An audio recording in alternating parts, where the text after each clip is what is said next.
We've got the Xbox Series S in the black colorway with 1 terabyte of storage. We'll spend some time unboxing it and getting to know the Xbox ecosystem currently today, and I'll share why this is the Xbox that you should get in 2024. Even though I'm a huge fan of PlayStation exclusives, I still think this is the right console for most people out there. Yes, I know, I said it, but hear me out and keep listening. Xbox currently has 3 different consoles that you can purchase today.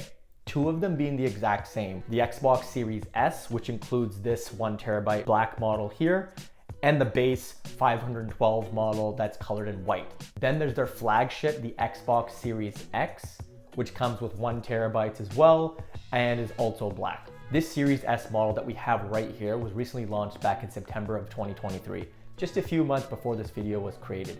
The other 2, however, were released at launch back in November of 2020. Both of those consoles kickstarted the next-gen console generation alongside the PS5. Both Series S models are digital only, so you aren't able to buy games physically and you can't put any discs in the console because they don't have disk drives. So you'll have to purchase games via the Xbox store within the console, or if you're at a retailer, they may have certain codes that you can buy and then redeem those codes on the console. If backwards compatibility is important to you and you have older games on 360 or Xbox One lying around with physical copies, your best bet is to go with the Xbox Series X because it's the only one that has a disk drive. The Series S with 512 gigabytes of internal storage with the white colorway starts at $299. For $50 more, an increase in internal storage to 1 terabyte and a black colorway will get you this Series S here. Another $150 more and you can get the Series X at $499. And for context, that $499 price is the exact same as PS5's disc version. When we take a look at the box, the Series S versions of the consoles have an all white box and then the console on it. Of course, this console is black, so we got the black colorway showing up the front along with the controller as well. And the bottom you see more insight about what the console includes internally, such as the 1 terabyte storage. On one side, you'll have capabilities of the Series S model here, such as gaming up to 120 Hertz, 1 terabyte storage, variable refresh rate, HDR, and a disc-free gaming. And that should be very clear. Series S, only digital. On the other side, we have a nice image of the Series S standing vertically. And then on the back, we have Xbox's slogan since its launch back in 2020, Power Your Dreams. They've got a couple of games here, such as Starfield, Forza, and Fortnite as well. All right, let's open it up.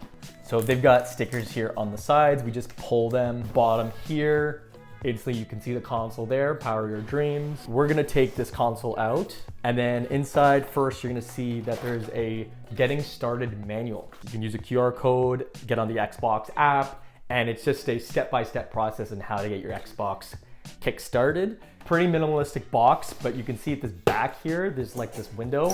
Gonna pop open. We've got some cords. First one we have is the HDMI high-speed cable, the power cord. We got an Xbox getting started manual, and finally we have the Xbox controller, which comes with 2 Duracell AA batteries. Back to the console. So we're gonna take this off here. So that is nice. There's the front, the top with the nice vent, side as well with the vent, another vent on the other side. And then we have the back of the console. They've got a nice Xbox on the top left corner there. If you're still with me so far, thanks so much for watching. If you could like and subscribe, I would really much appreciate that. It'll help me understand what content you'd like to see, and I'll continue with stuff like this. The Xbox can lay flat horizontally like this, or you can stand it up. They actually have these stands here on one of the sides, so it can go vertically like that. I even have the 512 Series S right here. Pairing it to each other, they're the exact same build, same height. It's just the different internal storage that they have. 1 terabyte for the Series S on the black, and then 512 gigabytes for the Series S in white. And then of course the color. When we look at the front, on the top right, we have the Xbox power button there. On the left side, you're gonna see a USB-A port for, accessories, etc. And then you'll have this random button. This button is actually to connect your Bluetooth devices, such as your controller or anything else that you want with your Xbox Series S. On the top, you're gonna see this massive circle. That's just a vent. It's to help the fans eliminate all that hot air so that this stays cool and that performance stays consistent. The same thing is on each side as well. Then on the back, we have a couple of ports. So the first is going to be your Ethernet port. Then you have two USB-As. And then you have your HDMI port. And all the way on the right side, you're gonna have your power adapter port. I did skip one, and that's your storage expansion port. These Xboxes, whether it's the 2 Series S's or the Series X, allows you to expand storage. You're able to purchase expansion cards that will increase the storage within your console. Western Digital, WD, and Seagate have their own Xbox Ones. They're only exclusive to those right now. You can buy a storage card with 512 gigabytes of storage, adding to your console all the way up to 4 terabytes. That being said, it is very expensive to get this expanded storage. I really think that the Series S in the 1 terabyte model is the one to go with. Games right now can be as large as 200 gigs for just one game. For those of you who have played Call of Duty out there, all of those games are above 150 gigs, just the game alone. And if there's add-ons or multiplayer packs or anything, that's just gonna continue to add. With the Series S with 512 gigabytes of storage, that could be 3 games right there. Regarding storage, it's important to note that even though this one comes with a 1 terabyte internal storage, not all of that 1 terabytes can be used by the user. This one here and the Series X with 1 terabytes only allows for 802 gigabytes of internal storage that you're allowed to use. The rest is for software purposes, and Xbox just needs that to run this console. And same with the Series X. That means that Series S with a 512 gigabytes of storage is significantly less than that 512. It's actually around 360. If you have a Call of Duty game that's 200 gigs, that only leaves you the 160 gigs right there. That could be 1 extra game, 2 or max 3. That is my argument when it comes to this Series S with 1 terabytes. I just think that 512 gigabytes is just too low. So even when it comes to that casual gamer, I just don't think 3 games is enough, especially when you have that Call of Duty game on your console. Both Series S consoles are 60% smaller than the Series X, Xbox's flagship console. It can fit anywhere, and it's so easy to carry around.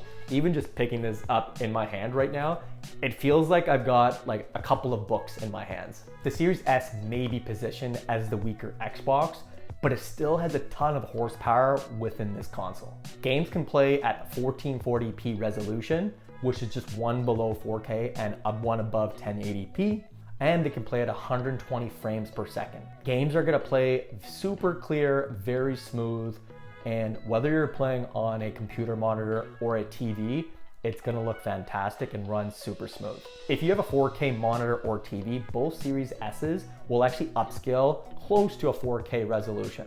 The Series X, on the other hand, is a 4K beast. True native 4K at 120 frames per second.